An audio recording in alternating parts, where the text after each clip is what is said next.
Hello everyone, and welcome to Week 3 of the Eastern region of EGFH Season 3 for Super Smash Bros. Ultimate. Today we have a best-of-3 match between BHS Linkfrost and KTHS Goya. I want to thank our sponsors, the Yukon School of Engineering, the Yukon Gaming Club, and Mob Crush for helping make this season possible. My name is Toxic Gerbil, and for this series I'm going to be joined by Navik. Yeah, what's going on, guys? And we're getting straight into this game. Cloud versus Zero Suit Samus. Like you were saying, right? We've got Linkfrost coming in here against Goya. Goya on the Cloud, we've seen play on stream a couple times here, but this is the first time we've seen a Zero Suit in the game. Yeah, it is. Zero Suit, definitely a menace in Smash 4, much weaker in this game. However, players like Nairo have been showing that she has power still and a lot of potential in this game. So she's definitely not a character you can really sleep on by any means, for sure. Yeah, I think God, that pretty much hits the nail on the head, right? She's been slept on a lot this game so far, but with Nairo coming in, showing up that still has a lot of tech coming in, she has a lot of kill potential in certain situations and just making it work, we might see a resurgence of her in a rise on the tier list.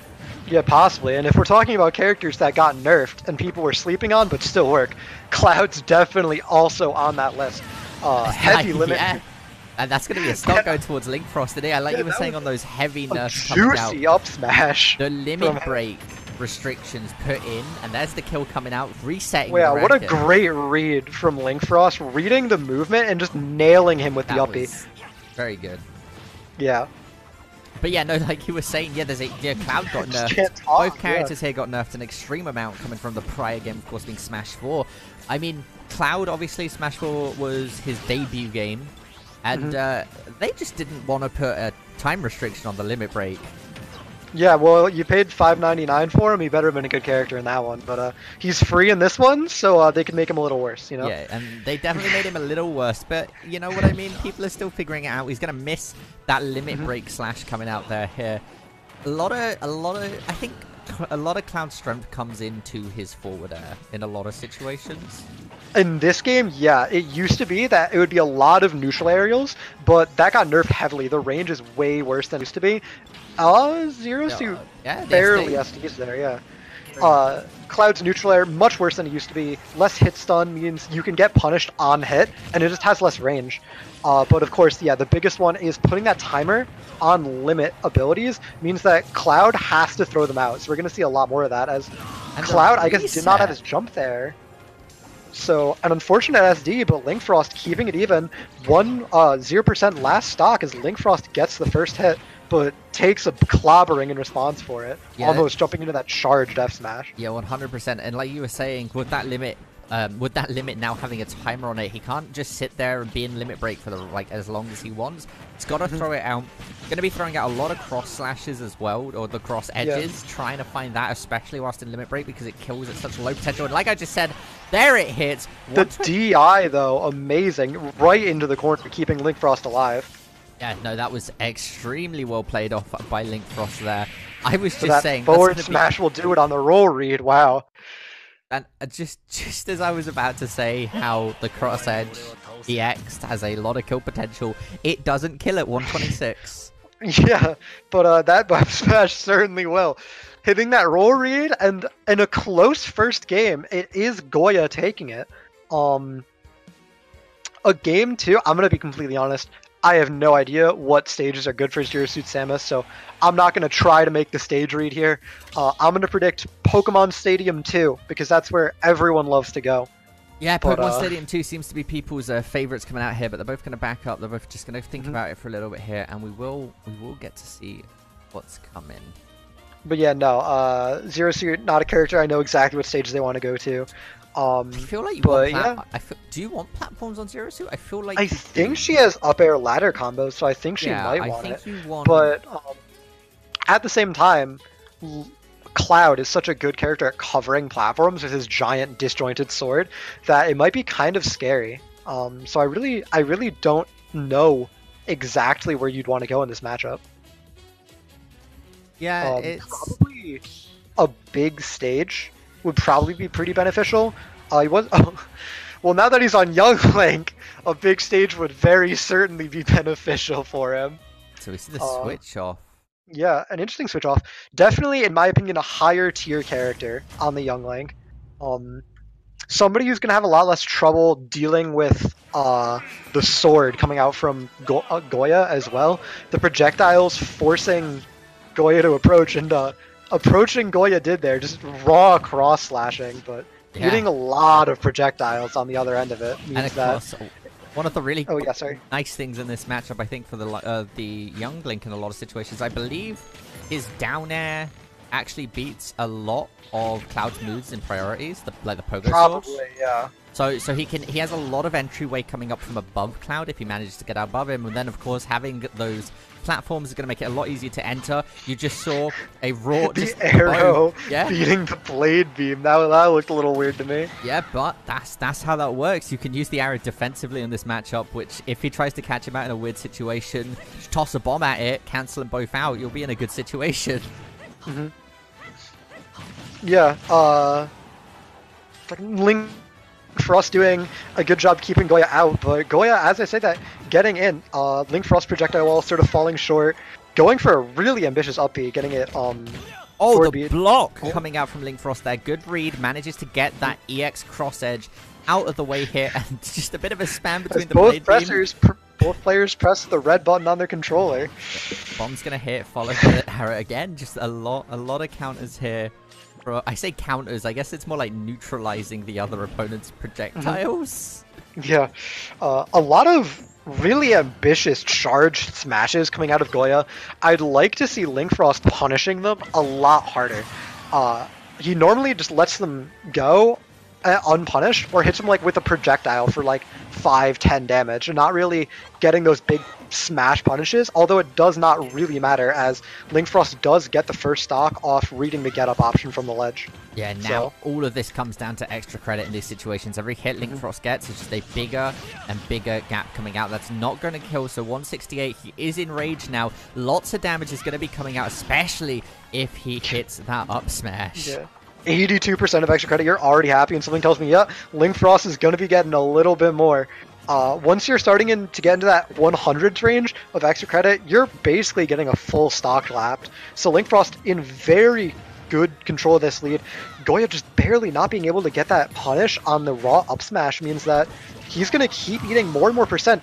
DIing poorly that up smash will actually kill Linkfrost a full stock ahead now in complete control of this game at this point. Yeah, finding the kill there at 108%, actually finishing it at 124. You can see Linkfrost's ability in this matchup. He's a lot more confident than the Zero Suit. He's getting good reads here, punishing a lot of the random smashes that you were saying that Goya's throwing out in a lot of situations. And not only that, Goya seems to just get limit at the moment and is just throwing it out. You saw him jump, throw out the EX Blade Beam, and just completely miss. Yeah, for sure. Goya really just fishing for any kill option he can find, and Linkfrost being really content to just play at range and keep throwing projectiles when Goya keeps throwing out all these greedy smashes. Means that Goya just can't find the hit. And what looked like a very close first stock is turning into almost a 3 stock here. Yeah, and that... Not quite. Okay, so it connects, but... I mean, if you're Linkfrost in this situation, right, you're giggling away, right? Like, yeah, no. Your opponent's already at 100. You have a full stock to work with. That's a kill confirm into it. But Linkfrost not being able to find it. When you die at 208% on your first stock, you are a happy You're laughing young straight Link. to the bank. And this might have been the fastest set I think we've had. No, it's 1-1. Oh, is Set's it 1-1? not over. Yeah. Didn't Goya take game 1? I'm pretty sure Goya took game 1, right? No. Yeah, he had the F smash on the roll read. Goya took game 1. Oh, wait, now no, it's Goya 1-1 in the set. No, you were right. Yeah. Yeah, definitely not the fastest set. I thought... Ooh. It was... Yeah, game 1 was real close. Yeah. No, game 1 was real close, and the character switch just really messed things up. The first stock after the character switch was really close, but then Goya just could not find the kill forever. Just kept going for so many raw smashes and just raw kill options. Not really looking for any confirms or reads, just throwing stuff out and hoping it worked. And Linkfrost just never giving it to him means that he almost got a 3 stock and a very, very convincing 2 stock. I mean, looking at game 3, it looks like it's going to be pretty rough for Goya. he's probably going to want to pick a pretty small stage here. He was eating a lot of projectiles from Linkfrost and was throwing out a lot of just big sword options. So he doesn't want to give a stage like Kalos or like PS2 over to Linkfrost where he can just run around. Goya wants to take him somewhere small where he's just forced into fighting directly. Just whoever has the better spacing, whoever has the better tools to outspace their opponent, get those strong hits in, and get those earlier kills is going to be the one to come out on top. Yeah, no, I definitely agree with the situations. And again, I feel like that comes out in a lot of Smash, though, right? Whoever gets the hits in is going to end up coming out on top in a lot of cases. Yeah, for sure. But no, Goya wants to take him to a stage where he gets the strong hits. He wants to kill him with one punch, not 1,000 pokes, you know? I mean, you know what? Death by 1,000 tiny cuts. Yeah. But we aren't going to see any switches on the actual players here. They are going to stick to Young Link. Yeah, Linkfrost, no reason to switch. And Goya looking like he is a ride or die Cloud player right now. Never seen him swap off Child as well. You know, rocking Advent Child, Cloud, not going for that 7. As we go to Kalos, which is not what I would have expected. Specifically mentioned, it's probably not a stage you want to be taking the Linkfrost to. So we'll have to see how this one plays out. Yeah, there's a lot of space here. Like there is so much space. Young Link is in a good mood in this situation. Here comes the Pogo Sword, looking to try and follow it up with the up smash. He doesn't find it though. The grab comes in, and he's just. I mean, look, you're already what, like 72, okay, 84, like percentage different, like net total difference. That's. Yeah, okay, the DI coming out there it wasn't going to kill anyway, I don't think, even without DI. The cross edge missing. Again, I feel like Goya just needs to be more patient with these limit breaks. It has a time limit on it, but it's like 30 seconds. It's definitely less than that. I think it's more like 15, but still, it is a relatively long amount of time. You can definitely sit and be patient and wait. I think Goya just needs to be more patient in general, not even just with his limit. He's just throwing out a lot of options that really never are going to hit, and he's just sort of pressing buttons to press buttons. And when you're down 30, a full stock almost, or like half a stock, you really need to have that patient game, space your aerials, and just find your openings. You can't just keep running in to Link and eating arrows and eating those sword attacks like Goya is right now. He just needs to stop pressing buttons, and he needs to think more and focus on getting openings. Yeah, 100%. And again, the stocks. I mean, Linkfrost has just lapped him on a stock once again here, right? Pretty much. Yeah. Like, it's coming basically in, dead even. Jumps over the sword beam, does get hit with that dash attack. He's going to charge up the limit break, misses that, gets hit with the bomb, throws the bomb away. Like, I mean, I feel like it might have been more advantageous, to throw the bomb at Link in those situations, but 114 to 60, or to 86, or 105. The bomb's scary. What if the bomb explodes in your hands? That's scary. Throw your enemy. Make it blow up at him. Right, again, a lot of rolls coming out. A lot of really good reads coming out from Linkfrost into these rolls as well. Yeah, for sure. Just Linkfrost really just being the better player. Definitely not hitting everything, not hitting every read, not hitting the crazy combos, but he's just getting more of the good stuff, more of those small confirms, the double arrows, the projectile game, and more importantly, he's the one hitting smash attacks on Goya. They're throwing out pretty similar numbers of them, but it's just Linkfrosts that are actually connecting, and that is the difference. Yeah, no, 100%. That is 100% the difference in these cases. And again, he's just throwing out kill moves, hoping that Linkfrost is going to jump into it. Link at this point, right, 100% has recognized what he's trying to do. And he's just going to play around it. He's going to maybe pretend to be aggro, roll out of the way, punish it. Does get hit by the sword. Yeah, we actually saw a little bit ago that Cloud just stood there charging the S-Match, and Linkfrost had the time to jump into it, realize what was happening, and then air dodge back. Yeah.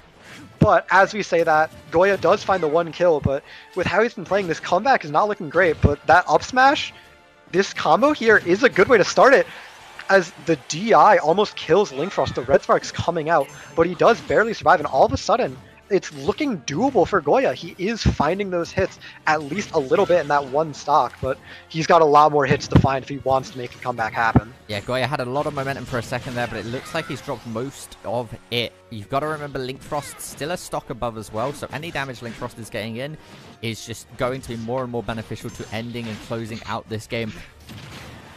as the dash attack barely takes off the top. 74%. I'm not comfortable if I'm Cloud, but I'm definitely thinking to myself, it's doable. It's a 1-1 set. You just need one good stock. And as I say that, Goya's getting some really good hits on Linkfrost here, and it might just be plausible. Only down, what, 40% now? Very reasonable comeback at this point. Goya really bringing it back on this last stock here. Yeah, Goya's older brother clearly took the controller at the moment because he's hitting actually some pretty decent combos are coming out, making a lot of connects that he can. He is throwing a lot of sword beams out, though, which could very well be punished if Frost here manages to adjust on the Link. Both of them going for a bit of a projectile spam. 140 here. One more good hit, and Cloud is dead. Linkfrost not finding the punish on that really telegraphed up B means that Goya will stay alive, just not dying. All of Linkfrost's combos are probably out of percent now. He's just going to need a raw hit, meaning that Goya might feel a little safe in that it's very hard for those easy kill confirms for Linkfrost to get to actually connect. So I might actually feel safer at 160, 170 in this matchup than I would at like 150. That arrow actually almost killing means that I might not feel that safe for sure. The raw F smash, two of them coming out. Linkfrost dash attacking the second one. Balls of steel on this man as he finds the down air to finally clutch out the set, secure it, denying Goya the comeback and taking the set 2-1, but just barely by the end of that one, for sure. That was incredibly close though. It was looking a bit dicey for just a moment. But of course, like it has been announced here, Linkfrost is going to take the set. And again, that came down to be a very dicey victory near the end. Yeah, no. Game 2, entirely in Linkfrost's favor, and it definitely looked for a while like Game 3 was going to be that way again. The Link character swap really paying off for him, but then Goya really just started turning up the heat when he was on his last stock. Just really eviscerated Linkfrost's second stock, and the third stock was way too close for comfort if I'm Linkfrost. Really just so many cases where he almost died, but he was able to hold on just barely and clutch it out in the end, and he will be the winner of the set. So congratulations to Linkfrost for that one, for sure. Yeah, 100%. So thank you everyone for tuning into the East Region match of EGFH Season 3 with Linkfrost taking the victory over Goya. You can follow us at official EGF on Twitter and Twitch for updates and announcements. I'd like to once again thank our sponsors, the Yukon School of Engineering, the Yukon Gaming Club, and Mob Crush for helping make this season possible. Once again, I have been Toxic Gerbil. You can find me on Twitter at toxic_gerbil, and I've been joined by Navik. Yeah, and you can find me on Twitter at NavikCasts. And stay tuned. We're going to be bringing you the Alaska region matches in a couple of hours, so make sure to tune in for that.